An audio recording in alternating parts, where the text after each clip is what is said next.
This is video 8.5, F as in Frank, in trigonometry, and we are going to continue on with some of our examples here. We're going to jump to example 6, and we have r squared equals the cosine of 2 theta, and if you look on page 366 at that list of 12 different options there, we're looking for something that looks like that there, and you can see that in the top row, fourth one over in the lemniscates section, it says when you have r squared, and if that's equal to a squared cosine of 2 theta, and this works because a is 1 here, so 1 squared is 1, so that would be like that. So we are going to have a graph that's going to look like that when we're done. So let's go ahead and give that one a shot. So we have our theta, we have our 2 theta, and then we have our cosine of 2 theta, and then we'll go from there. So if theta is 0 degrees, and our 2 theta, that would be 0 degrees as well, cosine of 2 theta would be 1. If we have a 30-degree angle, our 2 theta would be a 60-degree angle, and our cosine of 2 theta would be 1/2, or 0.5 if we're going to graph it. Alright, and we just keep going and do lots and lots of different angles to see what this is going to look like until, well, actually, we're going to make that into r equals the square root of the cosine of 2 theta. So we're going to put that right here. We're going to make a cosine of 2 theta, or a square root of. So we're going to take 1, our 2 theta, and put it under a radical sign and get 1, and then we're going to take 0.5 and put it under a radical sign, and we're going to get plus or minus 0.7. This will be plus or minus 1 because r can be negative. And we just do that with our angles. So maybe we do a 45-degree angle, and our 2 theta would be a 90-degree angle, and then we take the cosine of that 90-degree angle, and we get 0, and the square root of 0 is 0. So we just start graphing that on our handy-dandy little graph. Let me get one on here.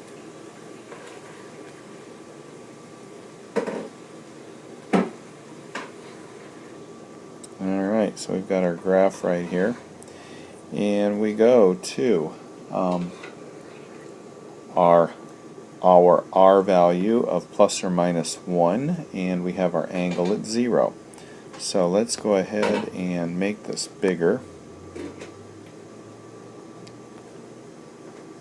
Okay, so if you look in the book at the graph, or at the graph that came up with on the bottom of page 364, when r is 1, let me get a bigger pen here, our theta is 0, our r is 1. And then when our theta is 30, our r is plus or minus 0.7. So it's going to be around here. And it's also going to be minus 7, which is going to be over here. And we'll just keep going. In 45-degree angle, we're at 0. So as we go, this is going to do this and look like that when we're finally done. Okay, so the biggest number that we'll come up with will be the plus or minus 1. It won't go any further this way or this way than 1. So our angles are going to be, no matter what our angles are going to be, our r value will be up between 0 and plus or minus 1, and we'll end up with that lemniscate right there. Okay, so let's go to example number 7.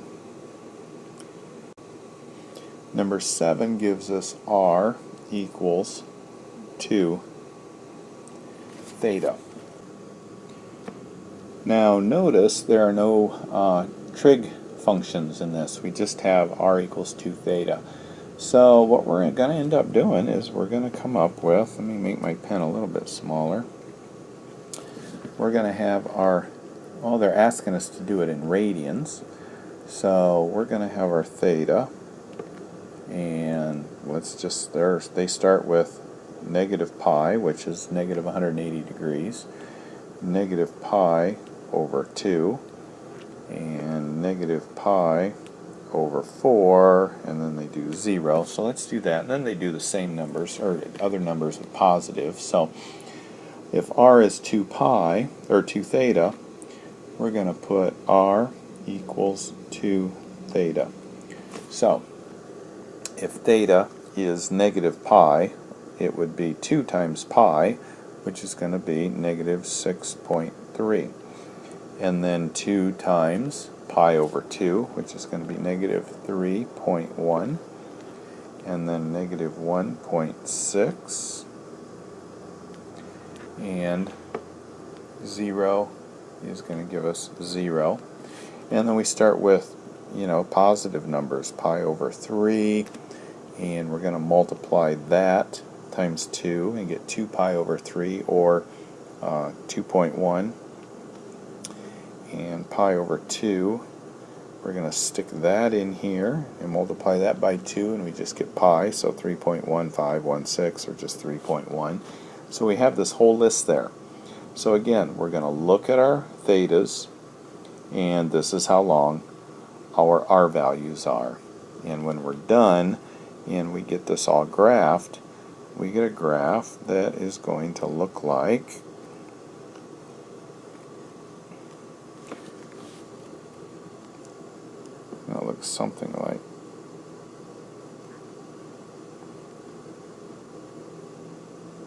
something like that, and that is called the spiral of Archimedes. So anyway, that's how you're graphing it. If you can do these tables right here, you should be fine. Alright, so one more video that we're going to, or one more example that we're going to do is converting our polar form to rectangular. Now we did rectangular to polar a lot earlier, way at the beginning of this section, and now we're going to do it the other way around. So what they did is they gave us r, and they're saying that equals 4 over 1 plus the sine of theta. So we're taking that and we're going to change that to rectangular form. Alright, so what I would do is I would write this as like that, and then I would cross multiply, and I would get 4 equals r times the quantity 1 plus sine of theta.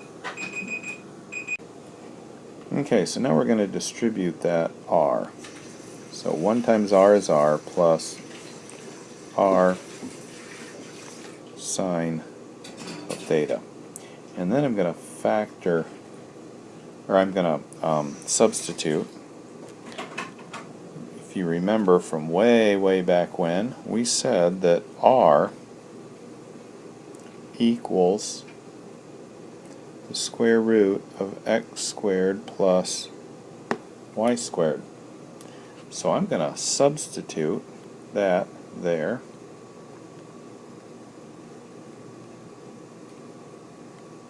See what it did? It gave me an x and a y value, and that's what I need to have when I'm doing changing it to rectangular. I also know that r sine of theta, the hypotenuse times the sine of theta, is the same as y. Okay, so now I have that. Let's see, so let's subtract from both sides, get the y over there, and get that over here. We'll leave that alone. And if you remember right, let's move some of this up. If you remember right, when you have something like that and you want to get rid of the radical, you square both sides. and then this just becomes x squared plus y squared. Okay, so that got rid of our radical. Now I have to take 4 minus y and use the FOIL method and square it. So I'm assuming you remember how to do that.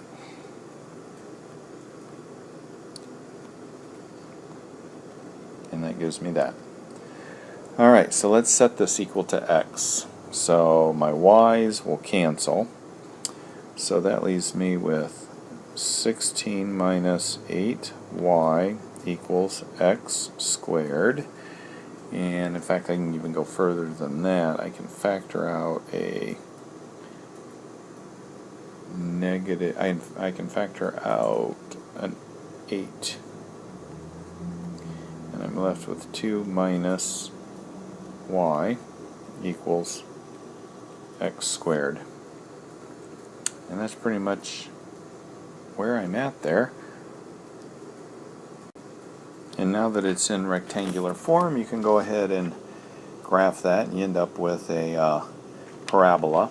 I'm not really too concerned about the graph of that as much as I am just being able to switch it to rectangular. So what I did, just real quickly again, is I replaced the r's with the x squared plus y squared, so then I had an x and a y, and then my r sine of theta I replaced with a y. So that's what I'm trying to do when I'm going from polar to rectangulars. I'm trying to take my trig functions in my r value and switch those over to x's and y's using the information that I have on page 359 down at the bottom, because that's your switchover table. So if you want to go from x's to trig, x equals r cosine of theta, y equals r sine of theta, and if you want to go the other way, you switch your r cosine of theta to x and your r sine of theta to y. And don't forget to use your r squared equals x squared plus y squared. So those are your go-to tables as far as switching back and forth between polar form and rectangular form. So that's it for lesson 8.5.